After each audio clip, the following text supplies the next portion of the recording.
स्वागत है आप सभी का। जी मध्य प्रदेश छत्तीसगढ़ देख रहे हैं आप। मैं हूं आपके साथ नलिनी पांडे। और जन दर्शन यात्रा के तहत सीएम शिवराज सिंह चौहान कल खरगोन पहुंचेंगे और इस दौरान चुरनिया और भिकन गांव में कार्यक्रम का आयोजन किया जाएगा, जहां सीएम शिवराज सिंह 40 किलोमीटर की जन दर्शन यात्रा करके चुरनिया से भिकन गांव पहुंचेंगे। मुख्यमंत्री चुरनिया में संबल योजना के हितग्राहियों और भवन निर्माण के श्रमिकों के खातों में 321 करोड़ की राशि भी डालेंगे। चुरनिया से ही 12 विद्युत ग्रिड का वर्चुअल लोकार्पण और भूमि पूजन भी करेंगे, जिसमें खरगोन के सिरवेल, महादेव और मोहनपुरा विद्युत ग्रिड शामिल है। जन दर्शन यात्रा में ऊर्जा मंत्री प्रद्युम्न सिंह तोमर, कृषि मंत्री कमल पटेल, सांसद गजेंद्र पटेल भी मौजूद रहेंगे। सीएम के कार्यक्रम को देखते हुए चुरनिया और भिकन गांव में हेलीपैड भी बनाए गए हैं। वहीं आज कलेक्टर ने जन दर्शन रूट का मुआयना भी किया।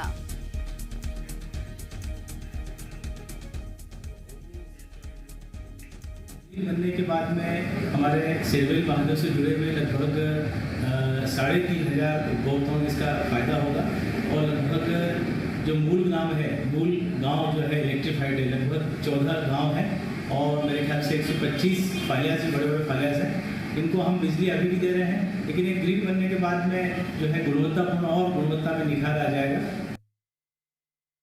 खबर है अपने एमपी के आपको दिखाते। मध्य प्रदेश में अब बच्चों को मिड डे मील में मूंग की दाल मिलेगी और इस मामले में जल्दी ही फैसला लिया जा सकता है। इस प्रस्ताव पर वित्त विभाग की सहमति के बाद कैबिनेट की बैठक में चर्चा की जा सकती है। इसके तहत पहली से छठी तक के बच्चों को 10 किलो दाल मुफ्त मिलेगी। माना जा रहा है कि सरकारी खरीदी में करीब 600 करोड़ की 85,000 टन सरप्लस मूंग की दाल को मिड डे मील में बांटा जा सकता है।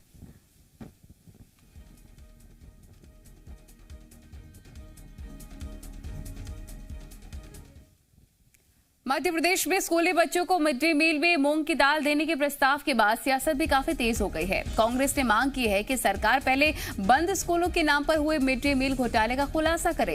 कांग्रेस नेता भूपेंद्र गुप्ता ने कहा कि घोटाले की जांच में किसे दोषी पाया गया है उन्हें कड़ी सजा मिलनी चाहिए। क्या उन्हें सजा मिल पाई है, पहले ये उजागर किया जाए। उन्होंने कहा कि राज्य सरकार कर्ज में डूबी है, फिर भी जनता के पैसे की बर्बादी हो रही है।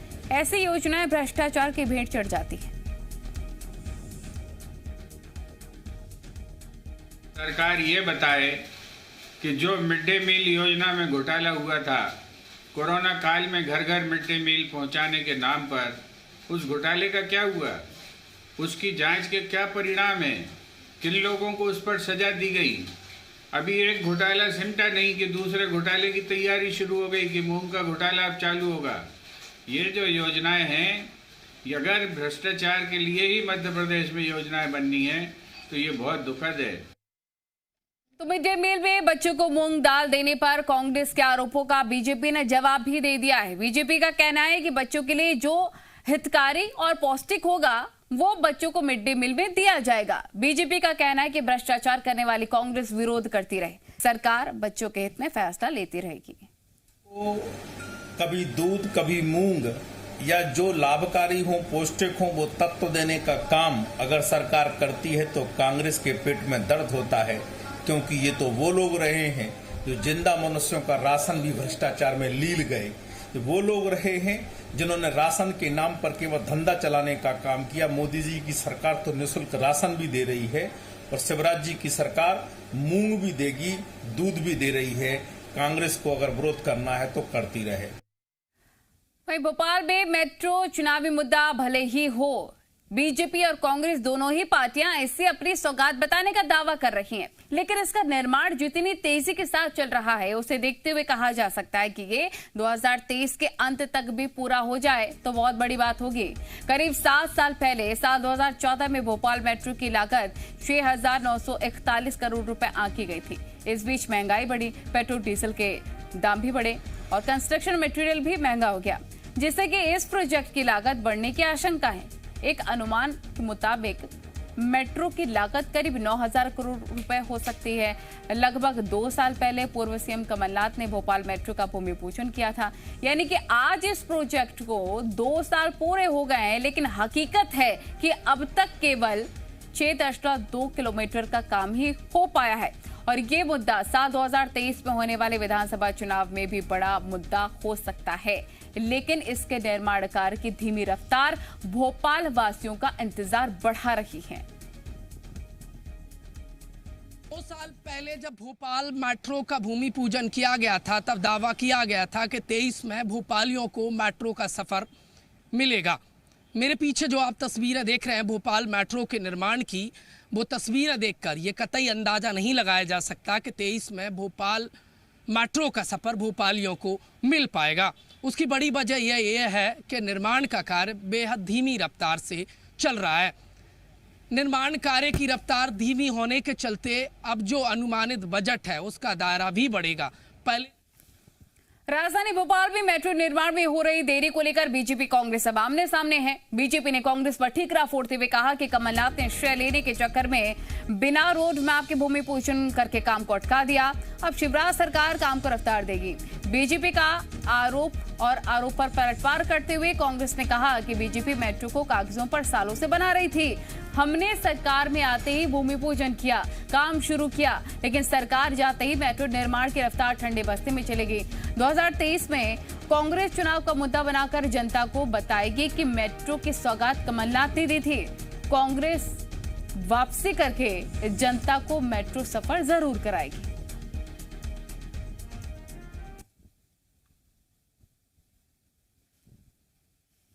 प्रावधान कमलनाथ जी की वजह से आया। उन्होंने जो तेजी से अपना श्रेय लेने के चक्कर में पूरा विवरण तैयार किए, काम शुरू करा दिया, उसके कारण भी थोड़ा सा विलंब हुआ है। लेकिन मैं समझता हूँ अब शिवराज सिंह जी के नेतृत्व में बहुत तेजी से काम चल रहा है। हम 2023 तक भोपाल में मेट्रो ट्रेन चलाने में सफल हो जाएंगे।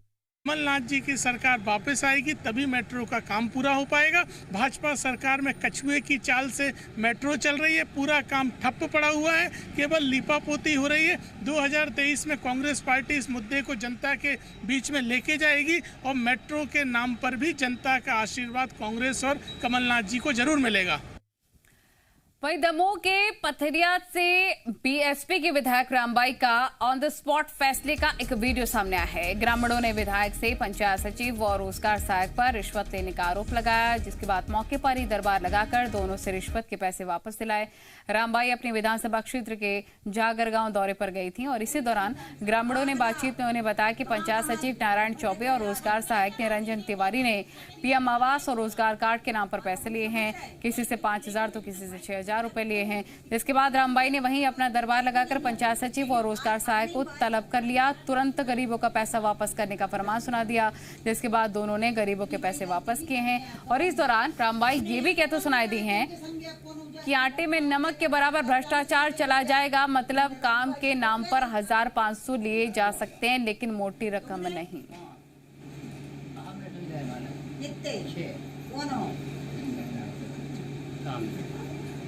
हम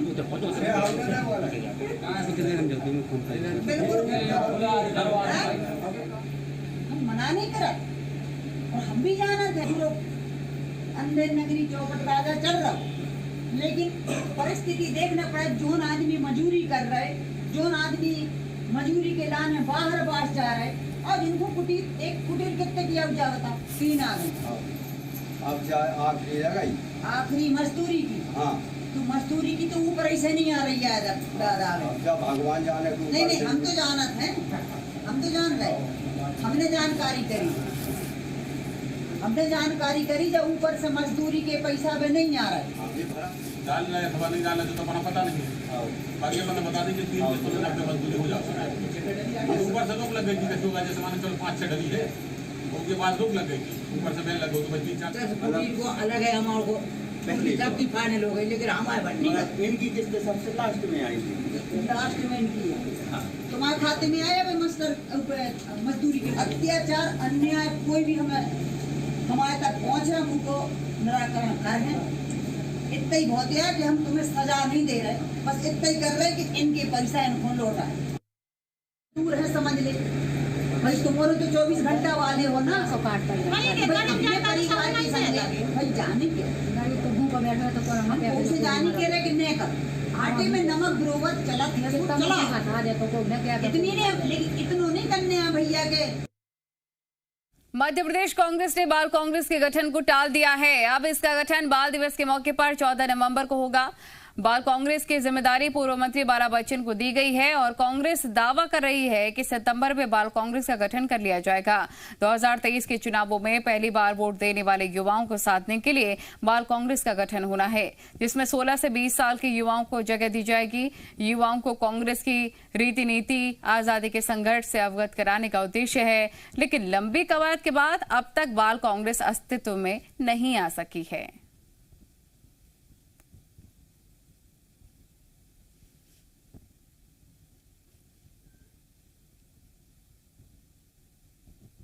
जिले से ब्लॉक स्तर तक इसका गठन किया जाएगा। 14 नवंबर के पहले बाल कांग्रेस अस्तित्व में दिखाई देगी।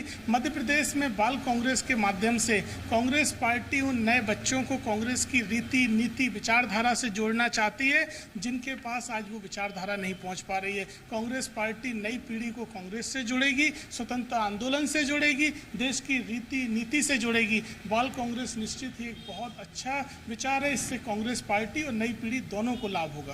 मध्य प्रदेश में शिक्षक कांग्रेस अपनी मांगों को लेकर सड़क पर उतरने की तैयारी कर रही है। शिक्षक कांग्रेस ने अध्यापक संवर्ग और शिक्षक संवर्ग के साथ ही अपनी मांगों को लेकर सड़क पर उतरने का आह्वान किया है। शिक्षक कांग्रेस के नए प्रदेश अध्यक्ष सतीश शर्मा ने बताया कि शिक्षक कांग्रेस शिक्षकों को कोरोना योद्धा घोषित करवाने, रुके हुए डीए और दूसरी मांगों को लेकर सरकार के खिलाफ विरोध प्रदर्शन करेगी। उन्होंने कहा कि कोरोना काल में सरकार ने शिक्षकों से काम लिया, लेकिन उन्हें ना तो कोरोना योद्धा घोषित किया, ना ही मृतक शिक्षकों को मुआवजे की रकम दी गई।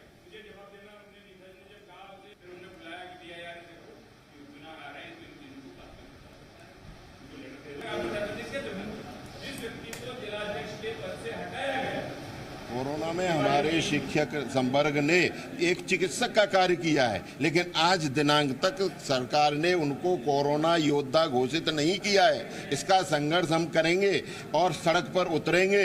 सड़क पर उतर करके अपने शिक्षक को कोरोना योद्धा घोषित करवाएंगे और सारी मांगों को सरकार को बाध्य करेंगे कि इन्हें पदोन्नति दी जाए, पदनाम दिया जाए और अध्यापक संवर्ग की भी जो मांगे हैं उनको भी मान्य किया जाए।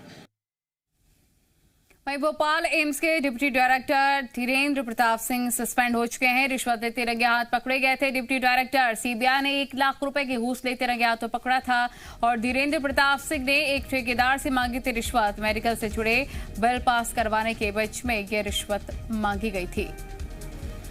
बड़ी खबर आपको बता रहे हैं। धीरेन्द्र प्रताप सिंह ने एक ठेकेदार से रिश्वत मांगी थी, रंगे हाथों उन्हें पकड़ लिया गया। मेडिकल से जुड़े बिल पास करवाने के एवज में यह रिश्वत मांगी गई थी। भोपाल एम्स के डायरेक्टर, ये बड़ी जानकारी। भोपाल से बड़ी खबर, सस्पेंड हो चुके हैं। रिश्वत लेती रंगे हाथों उन्हें पकड़ा गया था। आगे बढ़ेंगे। कटनी के कुटला थाना क्षेत्र में सीवर लाइन प्लांट के लिए बनाए गए गड्ढे में डूबने से 2 बच्चों की मौत हो गई है। करीब 5 घंटे तक चले रेस्क्यू ऑपरेशन के बाद दोनों शवों को बाहर निकालकर पुलिस ने पोस्टमार्टम के लिए भेज दिया।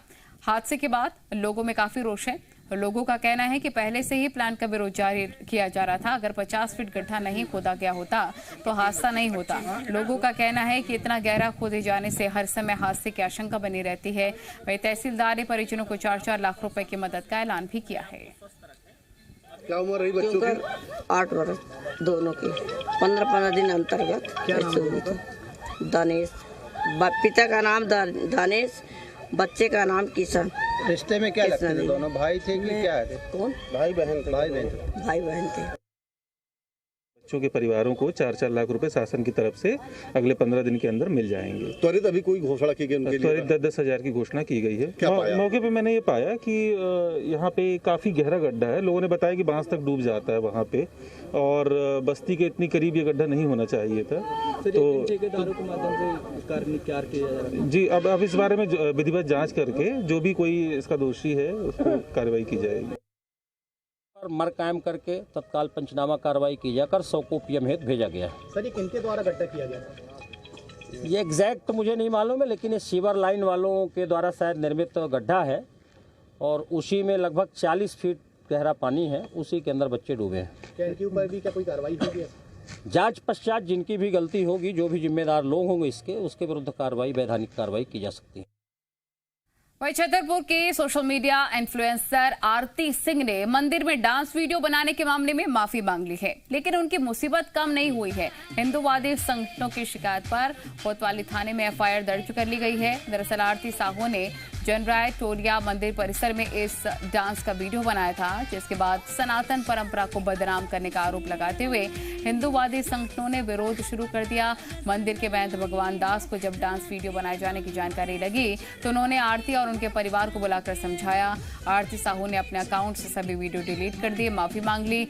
आरती साहू के मुताबिक किसी की भावनाओं को ठेस पहुंचाने के लिए उन्होंने ऐसा कुछ नहीं किया है। वो सोशल मीडिया के लिए वीडियो बनाती हैं और इसी से उनके परिवार का भरण पोषण भी होता है। वीडियो में कुछ आपत्तिजनक नहीं था, बस गलती इतनी थी कि वीडियो मंदिर में बना था, ये उनकी तरफ से कहा गया है। मैंने वो वीडियो किसी की भावनाओं को ठेस पहुंचाने के लिए नहीं बनाई थी, सिर्फ ऐसे ही घूमने गए थे। तो हम लोग हमेशा से वहाँ बचपन से वीडियोस बनाते आए हैं, लेकिन अभी मेरे फॉलोवर्स बढ़ गए तो मुझे वो चीज़ दिमाग में नहीं आई कि इस चीज़ का लोग गलत वे में उस चीज़ को यूज़ करेंगे। तो इसलिए मेरे से जो भी गलती हुई उसलिए मैंने माफ़ी भी मांगी और वो मैंने सारे वीडियोस भी डिलीट कर दिए जो भी वीडियोस थी, और उसके लिए मैंने एक माफ़ी वाली वीडियो भी अपने सोशल मीडिया पे अपलोड की है। तरह के अश्लील गाना गा के अश्लील डांस करके ये बहुत निंदनीय है। ये मठ मंदिर स्थानों की मर्यादा के विपरीत काम है। इसमें शासन प्रशासन एक्शन ले, ये मैं कल प्रार्थना कर चुका हूँ। आज भी मैं निवेदन करता हूँ मीडिया के माध्यम से कि इस पर एक्शन लिया जाए। आगे बढ़ते हैं। भिंड के रौन थाना में देर रात उस समय हड़कंप मच गया जब थाने के कैंपस में जबरदस्त धमाका हो गया। धमाके के बाद थाने के तमाम इलेक्ट्रॉनिक उपकरणों ने काम करना भी बंद कर दिया। दरअसल भिंड में रुक रुक कर बारिश हो रही है, ऐसे में देर रात इस धमाके के साथ ही थाने के वायरलेस टावर पर आकाशीय बिजली गिर पड़ी, जिससे कि थाने में लगे CCTNS system, wireless system, CCTV camera, बिजली सप्लाई सिस्टम समेत कंप्यूटर और कूलर, पंखे, इन्वर्टर, हार्डवेयर, वोल्टेज इसकी चपेट में आने से खराब हो गए। गनीमत रही कि इस घटना में किसी पुलिसकर्मी को नुकसान नहीं पहुंचा। जिस CCTNS सिस्टम से एफआईआर दर्ज की जाती है वो भी पूरी तरीके से ठप है। अब विभागीय इलेक्ट्रीशियंस को बुलाकर सभी इलेक्ट्रॉनिक उपकरण सुधरवाए जा रहे हैं।